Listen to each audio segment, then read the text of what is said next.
So at the same time single bedroom ఫ్లాట్లో ఉంటున్నారు ఇప్పుడు. అవును, ఇప్పుడు గెలాక్సీలోనే గెలాక్సీ ఓకే. ఒక సింగిల్ బెడ్రూమ్ ఫ్లాట్. సో ఇంత ఉంటుంది.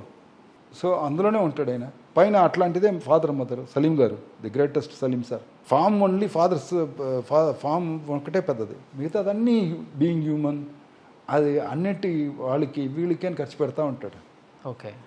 So it's a nice human being, real human. Super. అది ఎవరికి తెలియదు ఇంతవరకు ఇది. అయ్యో అవును, ఆయన స్టోరీ చెప్తే దానికి సపరేట్గా ఒకటి కాల్ షీట్ పెట్టాలి.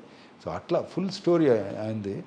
సో అట్లాంటి మనిషి. దాని తర్వాత నాకేంటి అయిందంటే slowly I was get in to that.